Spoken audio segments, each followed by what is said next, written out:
안녕하세요. 저는 이제 쉰을 간 넘긴 중년의 여자입니다. 여름의 뜨거움이 사라지고 쓸쓸한 바람이 불어올 때면 저는 늘 몇 년 전의 어느 하루가 떠오릅니다. 그날의 한 장면은 제 가슴 속에 깊이 박혀 있어 아마 제가 이 세상을 떠나는 날까지도 지워지지 않을 것 같습니다. 그날이 없었다면 지금의 제 모습도 또 제 삶의 방향도 전혀 달랐을 테죠. 제게 일어났던 잊을 수 없던 그날, 기나긴 이야기지만 하나씩 시작해볼까 합니다. 저는 3남매 중 막내였습니다. 위로는 두 오빠가 있었는데 부모님은 항상 오빠들만 챙기셨습니다. 특히 아버지는 여자가 공부해서 뭐하냐는 분이셨습니다. 여잔 대학 갈 필요 없다. 취업이나 해서 시집 잘 가는 게 최고라는 말씀을 입버릇처럼 하시던 전형적인 옛날 가장이셨죠. 하지만 저는 달랐습니다.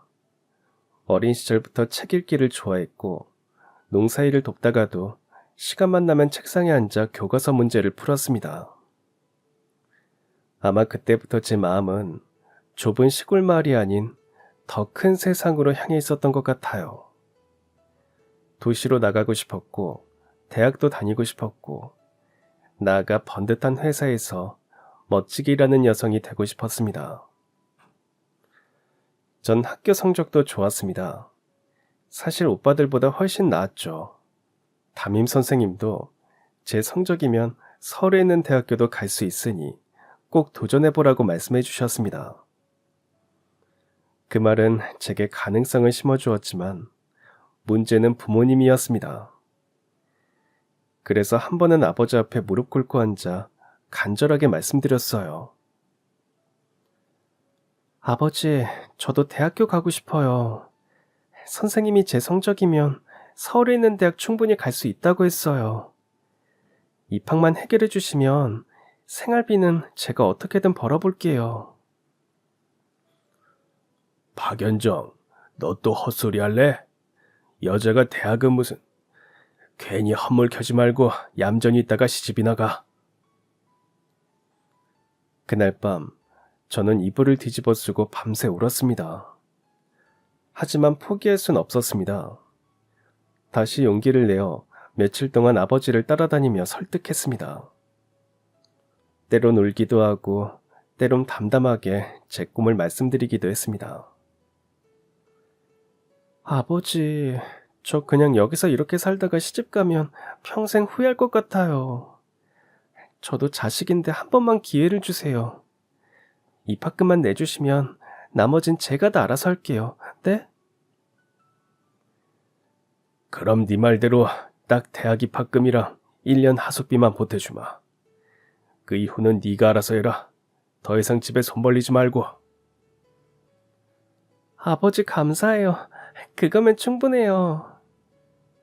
아버지의 허락을 받고 더욱 공부를 열심히 한 끝에 마침내 저는 서울에 있는 한 대학교에 합격 통지서를 품에 안게 되었습니다. 90년대 초반 시골에서 서울로 올라온 저는 모든 게 새로웠습니다. 처음 본 서울역은 사람들로 발 디딜 틈이 없었고 버스와 택시가 쉴 새 없이 오가는 모습에 입이 떡 벌어졌습니다. 논밭과 산만 보며 자라온 저에게 서울의 빌딩 숲은 그 자체로 충격이었습니다. 하숙집에 짐을 풀던 날 창문 너머로 보이던 네온 사인 불빛을 한참 동안 바라보며 저는 다짐했습니다. 이제 시작이고 시골에 있는 가족들에게 나도 해낼 수 있다는 걸 보여주겠다고요. 그해 3월 드디어 대학 생활이 시작되었습니다. 3월은 새로운 학기를 시작하고 신입생을 맞느라 설렘으로 캠퍼스가 들썩이곤 했어요.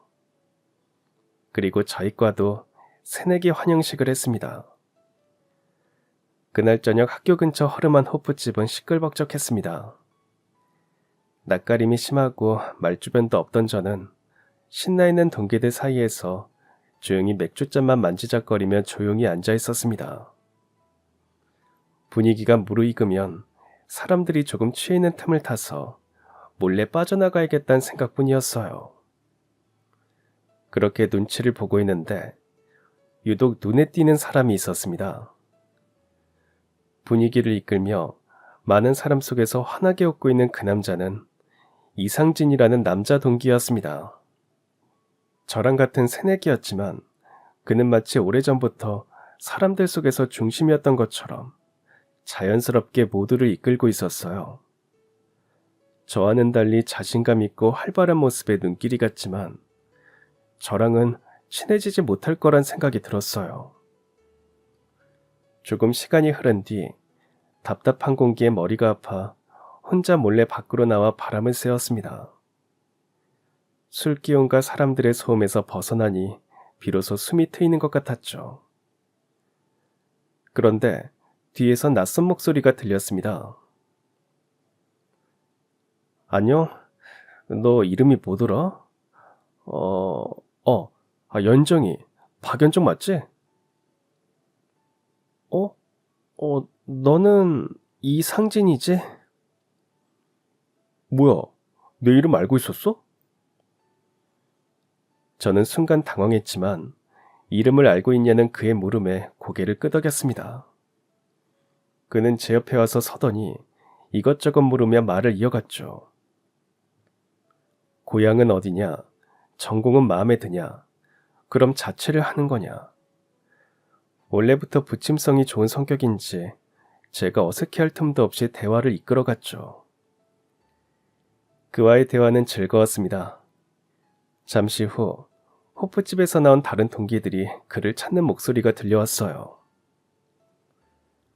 상진아, 저기 저 애들이 너 찾는 것 같은데? 들어가 봐야 하는 거 아니야? 그러게. 연정아, 그럼 나 먼저 들어가 볼게. 참, 그리고 우리 이제 친해진 거 맞지? 학교에서 보면 인사하자. 그날 이후 상진은 저를 특별히 챙겼습니다. 학교 생활에 섞이지 못하고 겉돌던 저를 불러내 함께 과제를 하고 축제 같은 행사가 있으면 같이 준비를 하자며 이끌어주기도 했습니다. 저는 아르바이트와 공부를 병행하느라 늘 지쳐 있었지만 상진이와 함께하는 시간은 그나마 생기가 돌았습니다. 상진이는 제 사정과는 많이 달랐습니다. 부유하진 않았지만 부족함이 없었고 부모님의 지원도 든든했어요. 형제 자매 없는 외동아들이라 사랑을 많이 받고 자란 티가 났습니다. 여유롭고 자신감 넘치는 태도가 몸에 배어 있었거든요.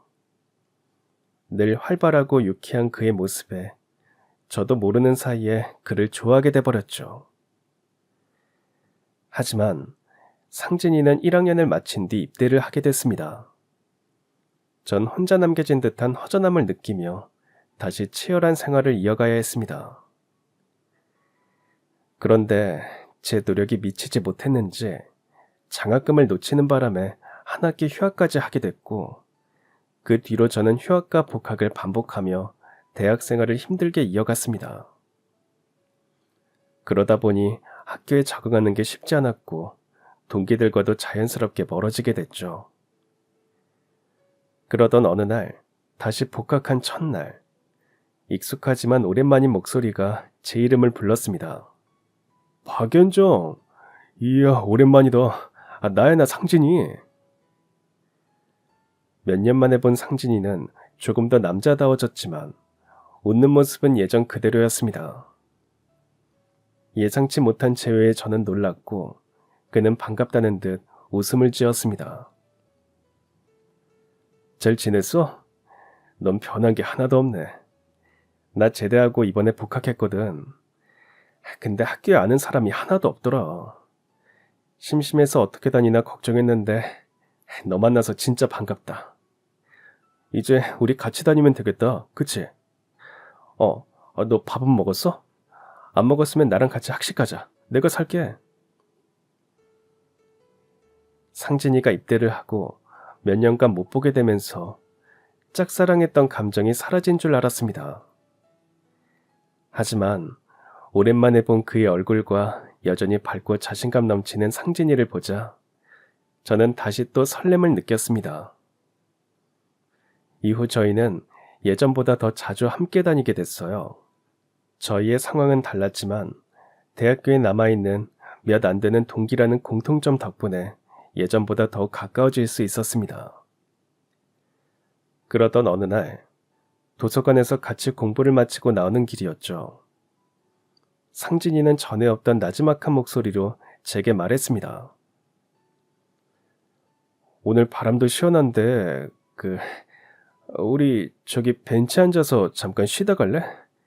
너한테 할 말도 있고. 늦은 저녁 벤치에 나란히 앉아 잠시 바람을 쐬던 순간 상진이 망설이듯 입을 열었습니다. 연정아, 사실 난 네가 처음부터 좀 특별했어. 20살 땐 깨닫지 못했는데 그때도 친구 이상으로 느꼈던 것 같다. 군대 가서도 종종 연정이 네 생각했었어. 잘 지내고 있을지 걱정도 됐고, 그러다가 복학하고 다시 만나게 돼서 얼마나 좋았는지 몰라.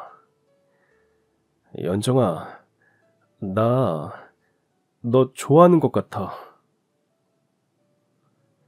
그 말을 듣는 순간 제 가슴이 두근거렸습니다. 저를 그저 동기로만 생각할 줄 알았던 그가 저와 같은 마음이라는 게 기적처럼 느껴졌죠. 결국 그날을 기점으로 저희 둘은 친구가 아닌 연인이 되었습니다. 그게 제 첫사랑이었어요. 하지만 그와의 연애는 오래가지 못했습니다. 상진의 집안은 여유롭고 안정적이었지만 저는 늘 생활비와 등록금을 걱정하며 살아야 했으니까요. 서로 다른 환경에서 오는 차이는 점점 크게 다가왔습니다. 게다가 상진은 선후배할 것 없이 모두에게 다정하고 친절했고, 그래서 주변에 친하게 지내는 여자도 많았거든요. 그런 성격이 시간이 갈수록 저에겐 불안과 서운함으로 다가왔어요. 실제로 결국 저희는 대학교 졸업을 앞두고 이별을 선택하게 되었습니다. 가슴 한편이 무너져 내리는 듯 했지만 이별의 상처로 아파하고 있을 수만은 없었습니다. 그를 잊기 위해서라도 취업 준비에 몰두했고 거의 도서관에서 살다시피 하며 악착같이 그를 잊어갔습니다. 그리고 마침내 저는 원하던 회사에 들어가게 됐고 그 순간만큼은 지나간 사랑의 아픔도 잠시 잊을 정도로 뿌듯하고 기뻤습니다.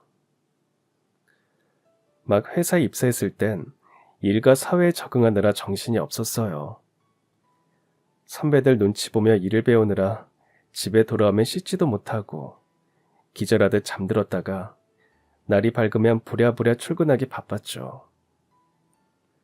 하지만 3년 정도 지나자 완벽하게 적응했습니다. 삶에도 여유가 생겼고 그러다 보니 문득 제 첫사랑이었던 상진이는 잘 살고 있을지 궁금하기도 했죠. 그와 헤어졌던 계절이 찾아오면 유독 생각이 나더라고요. 그런데 어느 날 점심을 먹고 회사로 들어오는 길에 누군가 제 이름을 불렀습니다. 소리가 나는 쪽으로 고개를 돌려 확인해 보니 깜짝 놀란 표정의 상진이가 서 있었습니다. 뭐야, 상진이 너 여긴 어쩐 일이야? 혹시 너도 이 근처에서 일해? 난 이 회사 총무팀에서 일하고 있거든. 우와, 이런 우연이 있냐? 나도 저기 맞은편 회사에서 일하거든. 뭐 여기처럼 큰 회사는 아니긴 하지만. 아무튼 이렇게 보니까 너무 반갑다. 이야, 근데 너 진짜 멋있어졌는데? 이렇게 큰 회사에서도 일하고. 난 네가 잘 될 줄 알았어. 오랜만에 봐서 그런지 저 역시 너무 반가웠습니다. 상진이는 대학생일 때보다 조금 더 성숙해진 모습이었고 다정한 미소는 그대로였습니다. 그는 이렇게 만난 것도 인연이라며 연락처를 주고받자고 했고 그렇게 서로의 전화번호를 알게 된 뒤 다음 날부터 상진이는 제게 종종 연락을 해왔습니다. 그리고 가끔은 퇴근하고 만나서 밥을 먹었고 다시 친구처럼 지내게 됐어요. 세월이 흘러도 여전히 낯을 심하게 가리던 저는 서울에 친구도 별로 없었기에 나중엔 상진이를 만나는 그 시간만 기다리게 됐습니다. 그리고 그를 만나면 대학생이었던 시절로 돌아간 기분도 들었습니다. 그러던 어느 날이었죠. 상진이가 저를 바래다주며 어렵게 이야기를 꺼냈습니다. 연정아, 난 너랑 이렇게 애매한 사이로 남는 건 싫어. 솔직히 말하면 예전에도 너랑 헤어지기 싫었어. 너가 너무 힘들어하는 것 같아서 그래서 네 뜻대로 해줬던 거야. 우리 이렇게 다시 만난 거 나는 우연은 아니라고 생각해. 나 지금까지도 네 생각하면서 살았어. 네가 나랑 사귀어준다면 이번엔 연정이 네가 원하는 모습이 되도록 노력할게. 그러니까 우리 다시 만나면 어떨까? 상진이는 그날 이후 더욱 적극적으로 제게 마음을 보여줬고 얼마 안 가 저희는 다시 사귀기로 했습니다. 그리고 몇 달 뒤 제 생일이 다가오고 있던 하루였어요. 그날 상진이가 갑작스런 말을 꺼냈습니다. 연정아, 내가 우리 엄마한테 며칠 후에 네 생일이라고 말했더니 이참에 한번 집에 오면 어떠냐고 하시더라. 너 얼굴도 보고 싶으시다는데 연정이 네 생각은 어때? 어려울 것 같으면 내가 엄마한테 잘 말씀드릴게. 아니야. 어른이 먼저 뵙고 싶다고 하시는데 거절하는 것도 예의가 아니지. 찾아뵙겠다고 말씀드려줘. 저는 그의 어머니 초대를 받아 제 생일날 상진의 집으로 향했습니다. 그의 집은 생각보다 훨씬 넓고 좋았습니다. 그리고 그의 어머니는 저를 무척 반갑게 맞아주셨죠. 그리고 서울에 올라오고 정말이지 오랜만에 생일상이라는 걸 받아봤습니다. 미역국에 갈비, 잡채, 모든 음식이 하나같이 제 입맛에 딱 맞았어요. 어머니 정말 맛있어요. 이걸 정말 직접 다 만드신 거예요? 맛있게 먹어주니 내가 더 고맙네. 연정이라고 했지? 우리 상진이가 많이 좋아하는 것 같아서 내가 꼭 한번 보고 싶었어. 오늘 무리한 부탁이었을 수도 있는데 와줘서 고맙고 앞으로도 우리 아들이랑 사이좋게 잘 지냈으면 좋겠다. 상진의 어머니는 아들이 하나뿐이라 그런지 항상 딸이 있었으면 했다면서 저한테도 정말 따뜻하게 대해주셨습니다. 때론 둘이서만 영화관을 찾기도 하고 주말엔 시장이나 쇼핑몰에 가서 함께 옷을 고르기도 했습니다. 저희 관계를 모르는 사람들이 그 모습을 보면 되게 친모녀 관계로 착각하곤 했죠. 저도 그런 순간들이 참 좋았습니다. 그렇게 시간이 흐른 뒤 저와 상진은 자연스럽게 결혼을 약속했어요. 그리고 그는 다니던 직장을 그만두고 아버지가 수십 년간 운영해오던 작은 회사를 물려받을 준비를 시작했습니다. 행복과 설렘 속에서 결혼 준비를 하던 어느 날 믿기 힘든 소식이 들려왔습니다. 상진의 아버지가 출장길에 갑작스런 심장마비로 세상을 떠난 것입니다. 갑작스런 죽음에 가장 큰 충격을 받은 건 다름 아닌 상진의 어머니였습니다. 남편과 평생을 함께하며 곁에서 지켜온 분이었기에 하루아침에 그 빈자리를 마주하는 건 이루 말할 수 없는 고통이었죠. 저는 그런 어머니 곁에서 누구보다 성심껏 위로했습니다. 장례가 끝난 뒤 어머니는 제 손을 꼭 붙잡고 말했습니다. 연정아, 사람 일이라는 거 정말 어떻게 될지 모르는 거야. 이렇게 갑자기 훌쩍 떠날 줄 누가 알았겠니? 연정아, 그 사람 가고 나서 그런지 나는 너랑 상진이가 하루라도 빨리 결혼하는 걸 보고 싶다. 그래야 내 마음도 놓일 것 같아. 네가 얼른 우리 가족이 되어줬으면 좋겠어.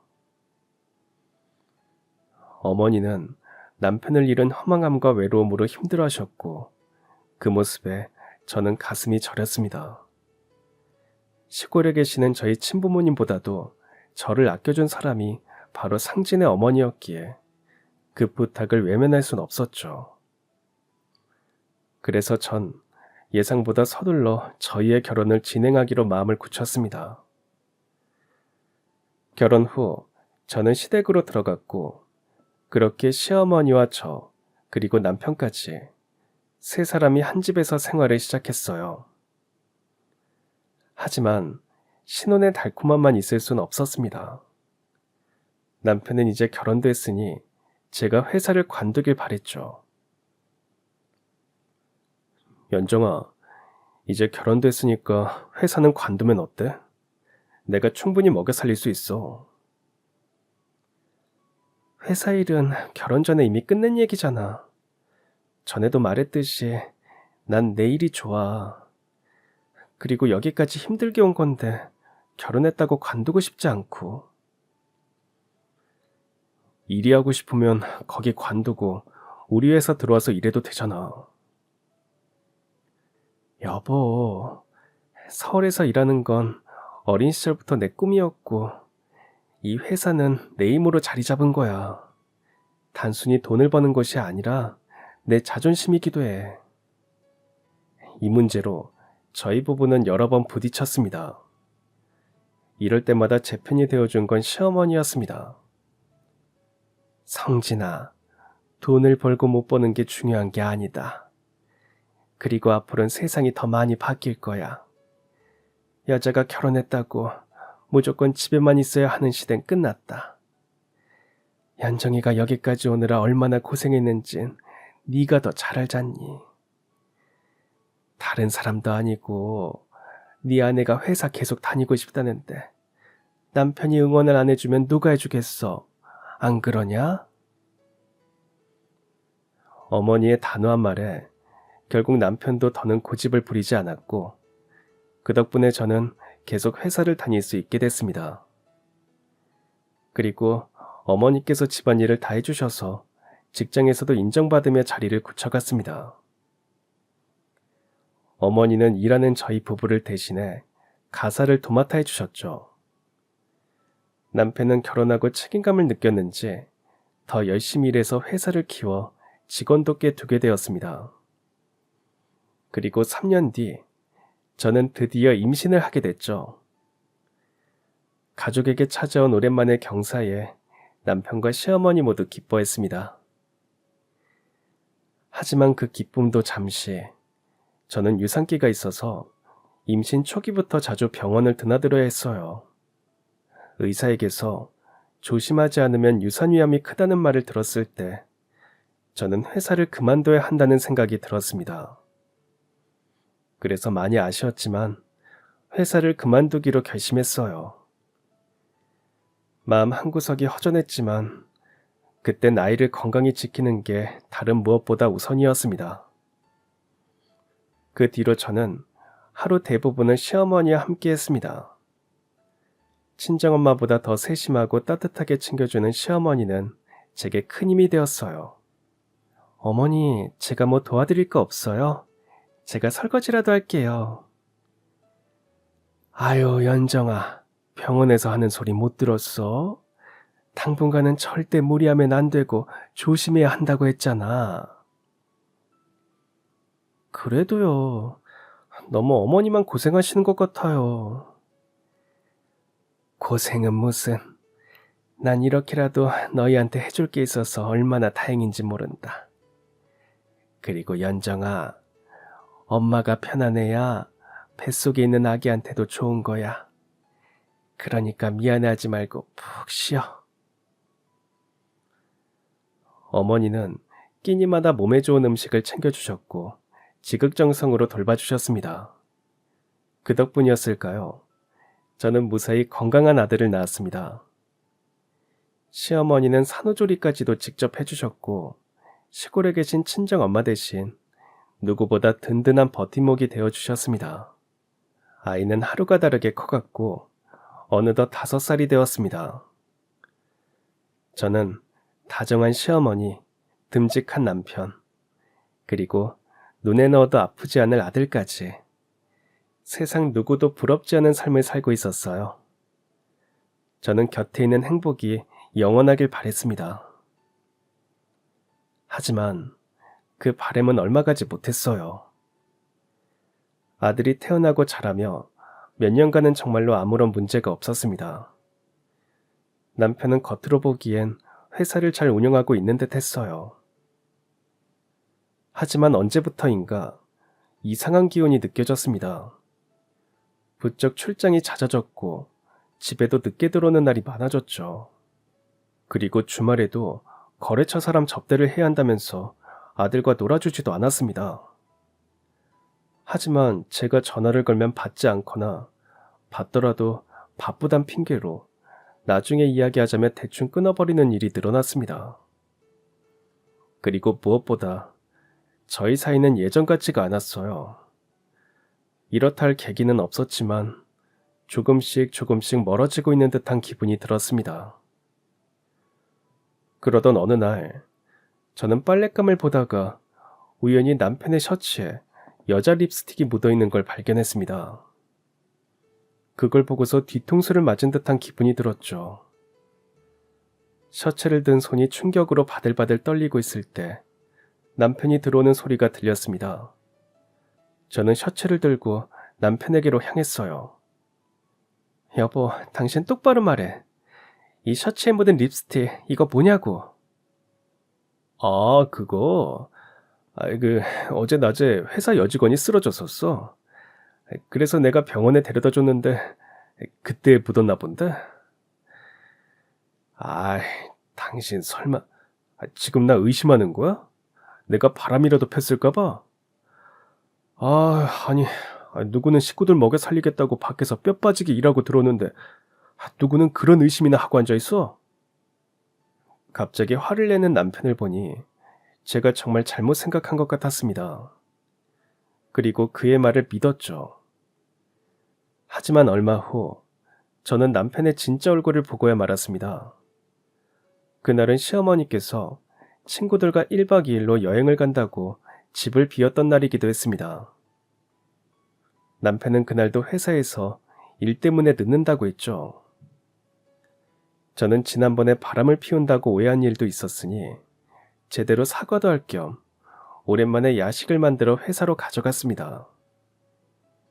늦은 밤 직원들이 다 퇴근을 해서 사무실에 불은 거의 다 꺼져 있었고 남편이 있는 사장실에서만 불빛이 은은하게 흘러나오고 있었습니다. 저는 남편을 깜짝 놀래켜 주려고 조용히 걸어가 사장실 문을 열었죠. 문을 열자 가장 먼저 눈에 들어온 건 남편이 어떤 여자를 껴안고 있는 모습이었습니다. 너무 놀란 저는 도시락을 떨어뜨리고 말았고 남편과 그 여자도 저와 눈이 마주치게 됐죠. 너무 당황한 나머지 바로 따지지도 못하고 도망치듯 사무실을 벗어나 집으로 돌아갔습니다. 집에 오자마자 다리에 힘이 풀려 그대로 거실에 주저앉고 말았어요. 눈에서는 눈물이 흘렀습니다. 남편이 바람을 피고 있는 걸 직접 목격한 저는 앞으로 어떻게 해야 할지 분간이 서질 않았습니다. 그리고 얼마 후 남편도 집으로 돌아왔습니다. 저는 눈물을 닦고 일어나 남편에게 따졌습니다. 당신 뭐야? 바람 아니라며. 내가 오해한 거라며. 근데 그 여자는 뭐야? 이번에도 아니라고 거짓말할 거야? 지난번에 그 셔츠에 묻은 립스틱도 아까 그 여자 거 맞지? 네가 다 봤으니까 나도 더 이상 안 숨길게. 맞아, 나 그 여자랑 만나고 있어. 이렇게 된 거 우리 헤어지자. 뭐? 헤어지자고? 지금 그걸 말이라고 해? 적어도 나한테 미안하다고 먼저 말해야 하는 거 아니야? 남편은 뻔뻔하게도 자신이 바람을 피우고 있다는 사실을 숨기지도 않았고 제게 미안해하지도 않았습니다. 오히려 자신이 다른 여자를 만난 게 전부 다 제 탓이라고 하더군요. 내가 왜 다른 여자를 만나는데 그것도 다 당신 때문이잖아. 뭐? 네가 바람 핀 게 나 때문이라고? 지금 그걸 말이라고 해? 됐고, 아까 너랑 같이 사무실에서 껴안고 있던 그 여자 누구야? 네가 알아서 뭐하게. 그 여자는 아무 잘못 없어. 남편의 불륜 상대는 그의 비서였습니다. 셔츠에 묻어있던 립스틱 자국도, 연락을 잘 받지 않았던 것도, 계속되는 야근과 출장의 이유도 모두 그 여자와 정신없이 바람을 피우고 있었기 때문이었죠. 남편은 그 여자 편을 들면서 말했습니다. 연정아, 솔직히 말할게. 나 너랑 살면서 재미가 하나도 없었다. 너 원래 무뚝뚝하고 애교도 없는 거 알지?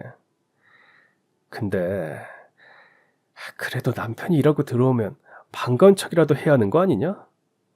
네가 언제 한 번이라도 살갑게 반겨주기로 했어? 아니면 애교스럽게 웃어주기로 했어?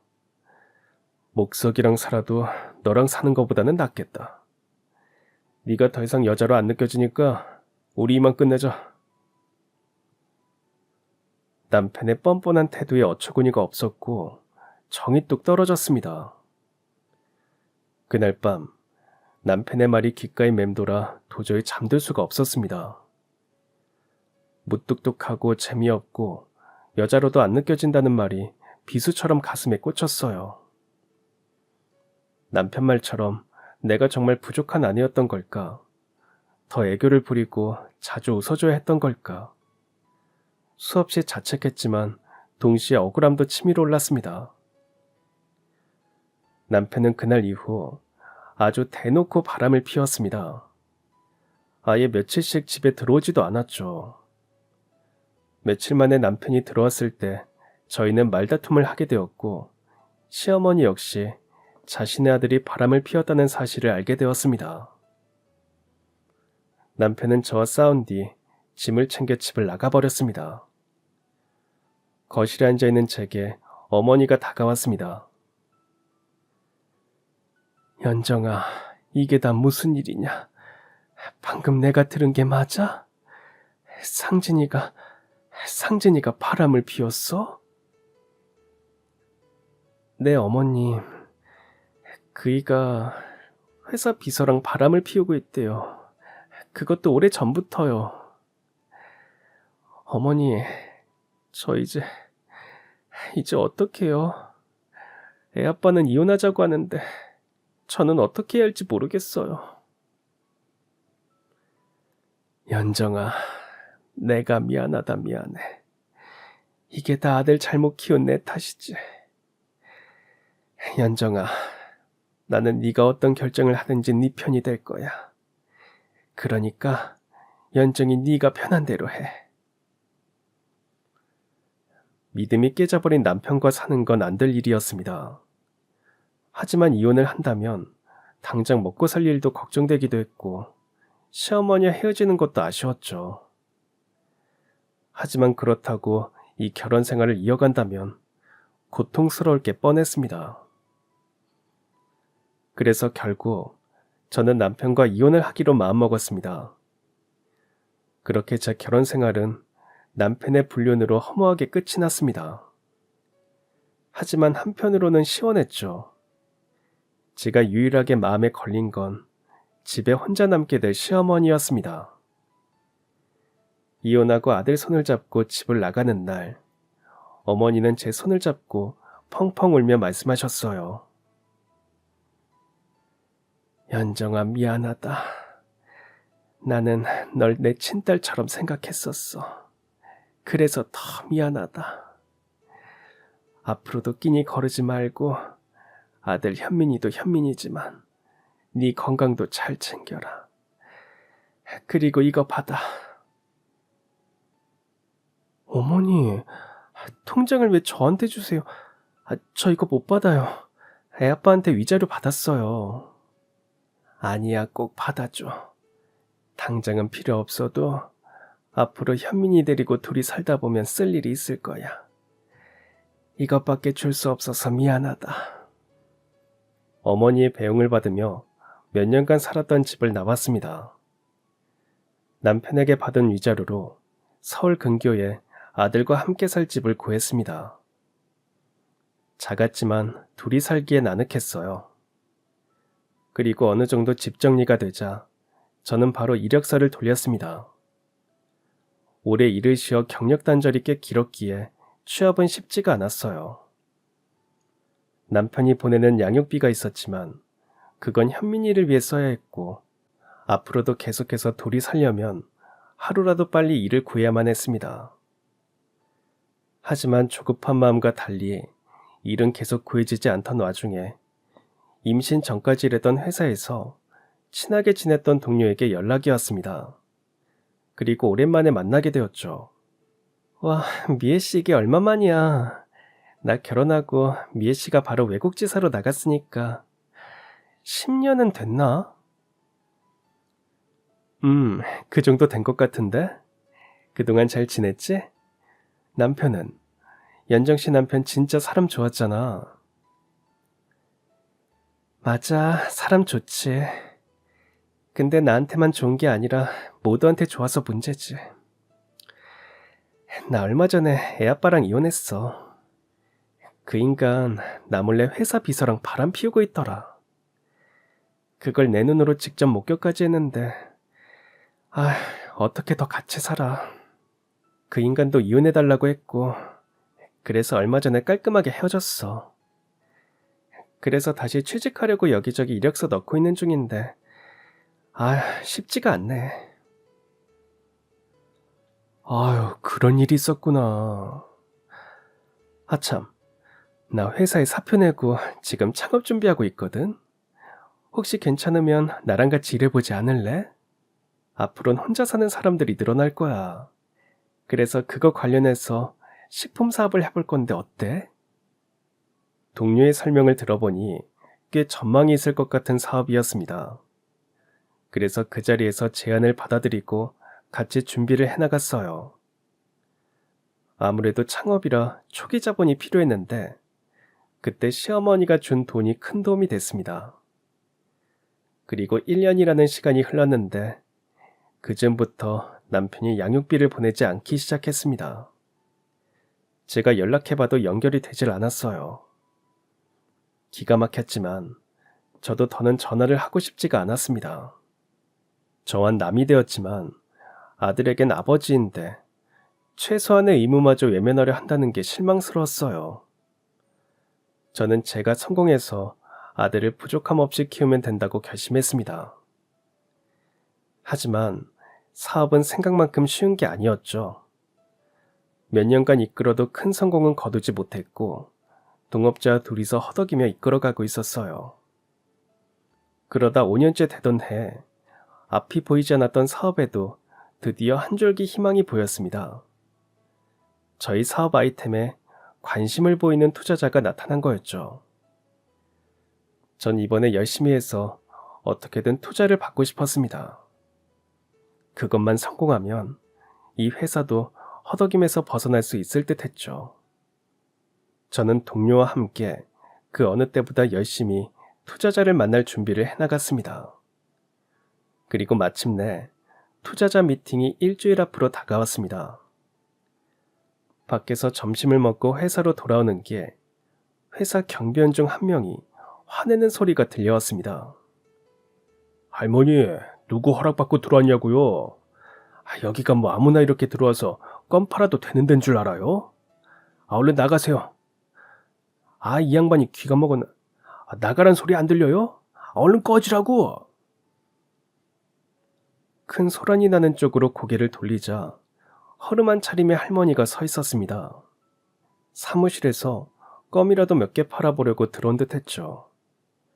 좋게 말해도 될 텐데 경비원이 너무하다 싶었어요. 그는 계속 목소리를 높이며 노인의 팔을 붙잡아 밖으로 내몰았고 그 힘에 껌이 들어있는 바구니가 바닥에 떨어졌습니다. 그런데 떨어진 껌을 줍는 노인의 모습이 익숙했습니다. 그리고 저는 곧 그 사람이 누구인지 알고 경악했어요.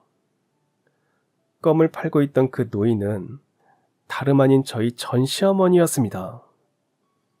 저는 어머니가 왜 그런 꼴을 하고 껌을 팔고 있는지 이해가 되지 않았어요. 그래서 바로 달려가 어머니의 팔을 붙잡았습니다. 어머니, 여기 무슨 일이세요? 왜 이러고 계시냐고요? 연정아, 아니, 네가 왜 여기에... 설마 여기 네가 일하는 회사니? 아이고, 미안하다. 내가 얼른 나갈게. 미안해. 어머니는 5년 사이 부쩍 늙어 있었습니다. 그리고 무엇보다 많이 야위어 있었고 삶에 찌든 모습이었어요. 저는 어머니를 모시고 회사 근처 콩나물국밥집으로 향했습니다.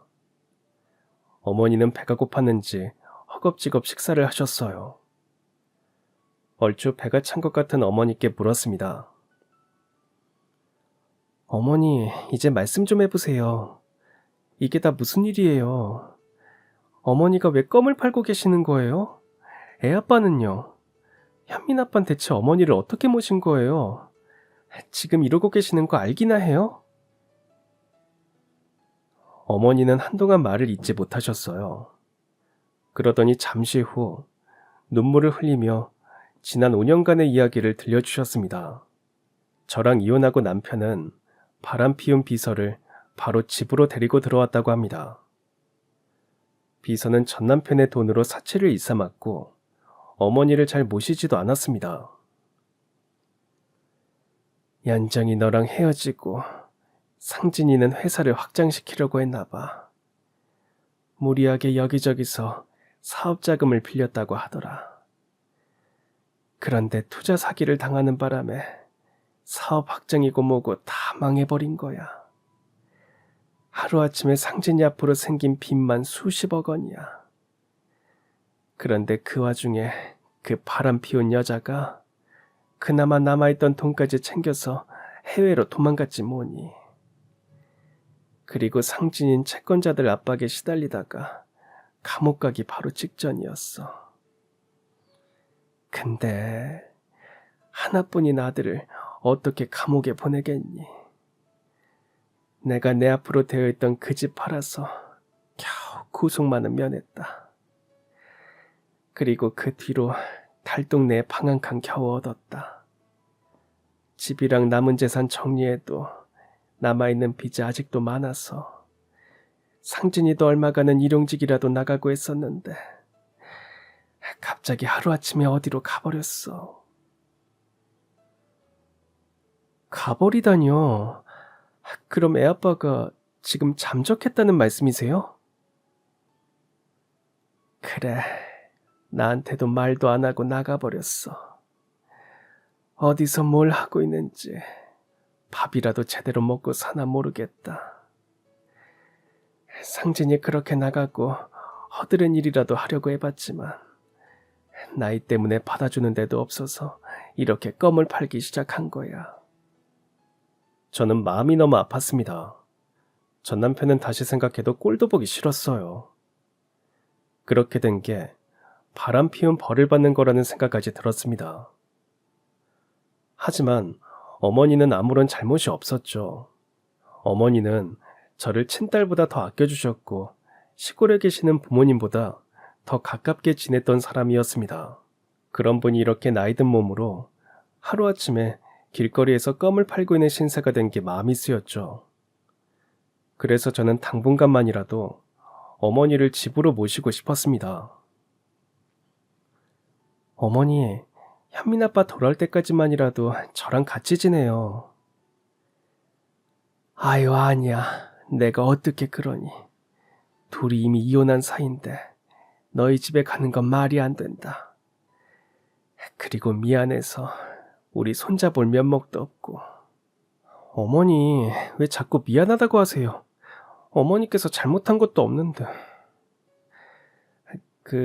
저희 집에서 지내시는 게 불편하시면 가끔 현민이 얼굴이라도 보러 오세요. 아유, 아니야.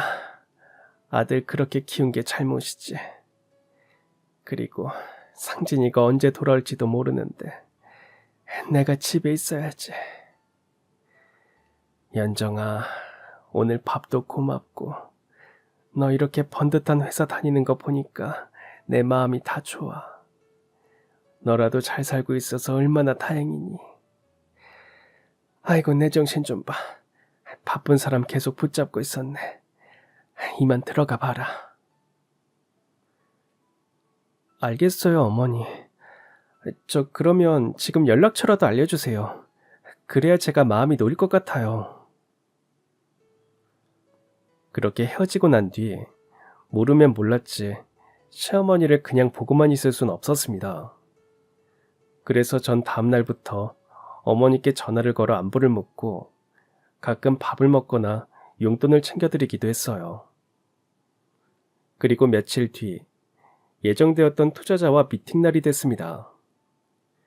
그런데 미팅 전 회사 로비에 시어머니가 와 있다는 연락을 받게 되었어요. 얼른 내려가 보니 저를 기다리고 있는 어머니가 바로 눈에 들어왔습니다.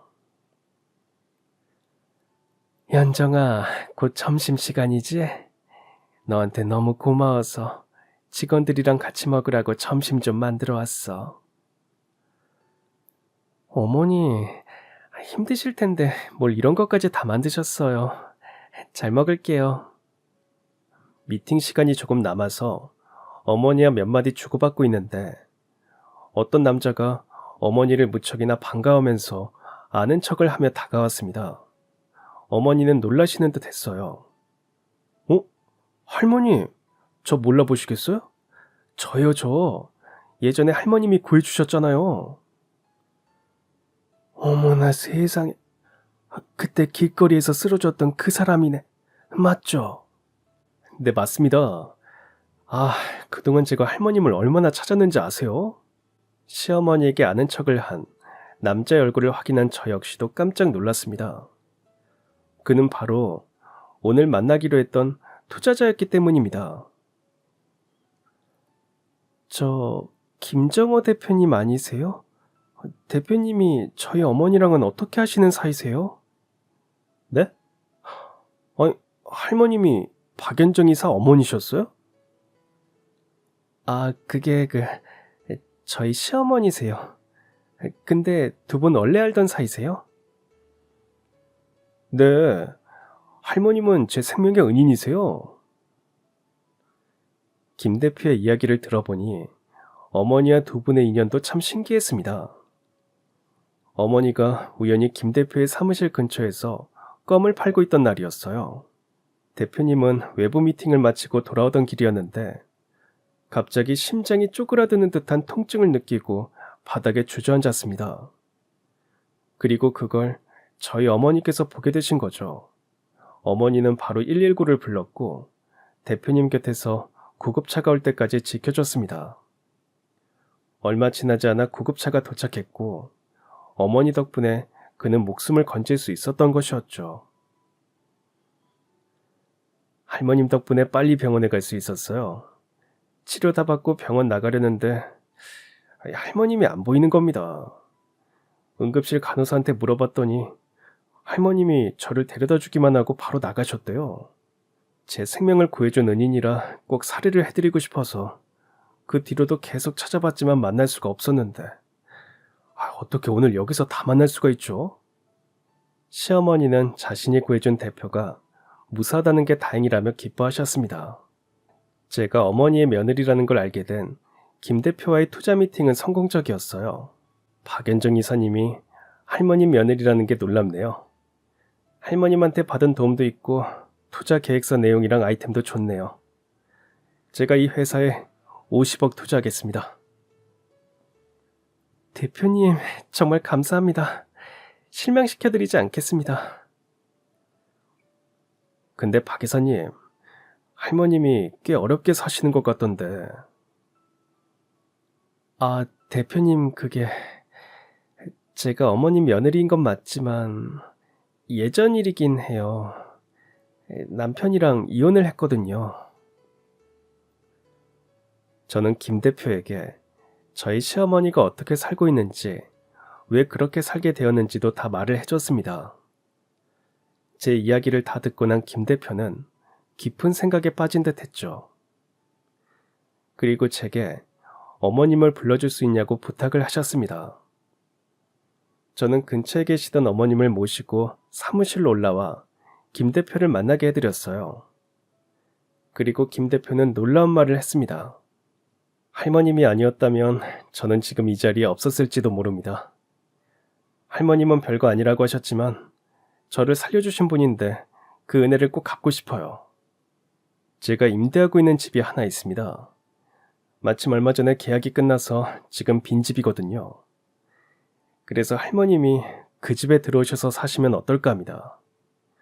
저한테 돈 주실 필요는 없고요. 제가 받은 은혜 이렇게라도 갚게 해주세요. 아무리 돈이 많은 사람이라고 해도 선뜻 그렇게까지 파격적인 조건으로 할 수는 없었죠. 그건 김 대표의 마음이었습니다. 어머니는 계속되는 설득에 결국 김 대표의 뜻대로 하기로 하셨어요. 게다가 그 집이 제가 아들과 살고 있던 집에서도 멀지 않아 저는 어머니와 가까이 살면서 이것저것 챙겨드렸고 아들 역시 할머님을 자주 찾아뵈며 같이 시간을 보내곤 했습니다.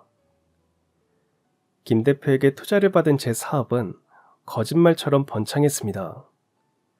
불안정하던 매출이 안정되더니 불과 1년 만에 투자금을 전부 갚을 수 있었죠. 저는 이게 전부 시어머니 덕분인 것 같아서 이후에도 계속 어머니와 친모녀 사이처럼 지냈습니다.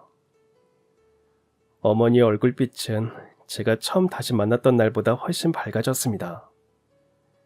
하지만 딱 한 가지, 아들 걱정만큼은 놓지 못하셨어요. 그러던 어느 날 정말 청천벽력 같은 소식이 들려왔습니다. 전 남편이 알코올 중독으로 세상을 떠났다는 소식이었습니다. 그는 지방에서 일용직으로 일하며 하루하루를 연명했다고 합니다. 자신의 처지를 한탄하면서 술을 마시다 보니 하루라도 술 없이는 잠들지 못할 정도로 중독이 되어버렸고 결국엔 그것 때문에 목숨을 잃었다는 것이었어요. 장례식장에서 어머니는 망연자실해 있었습니다. 그 모습에 제 가슴도 미어졌어요. 그렇게 죽어버린 전 남편의 삶도 안쓰러웠지만 하나뿐인 아들을 떠나보낸 어머니가 더 걱정이 되었습니다. 아니나 다를까 어머니는 장례식을 마치고 집으로 돌아와 그 자리에 주저앉아 울음을 터뜨리셨어요. 현정아 어쩜 좋니? 미우나 고나 내 아들인데 이렇게 가버리다니. 어머니 이제 걱정하지 마세요. 저도 있고 어머니 손자 현민이도 있잖아요. 이제부턴 저희를 가족이라 생각해 주세요. 제가 잘 모실게요. 그날 이후 저는 혼자가 된 어머니를 제 친엄마처럼 모시며 살고 있습니다. 그리고 그 세월이 벌써 10년을 훌쩍 넘었네요. 전 남편이 죽고 나서 시어머니와는 더 깊은 인연으로 이어졌습니다. 세상 사람들은 우리가 고부 사이라고 하면 의아해하기도 합니다. 하지만 저에게 어머니는 친정엄마보다 더 가까운 제 삶의 반쪽 같은 존재나 다름없죠. 살다 보면 모든 인연이 행복하게 끝나진 않더군요. 누군가는 떠나고 누군가는 남습니다.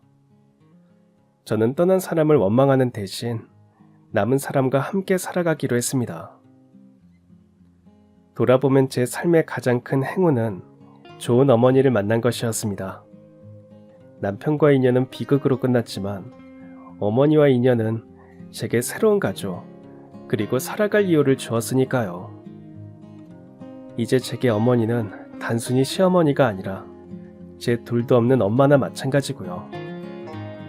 그리고 저는 앞으로도 그 이름을 지키며 살아갈 겁니다.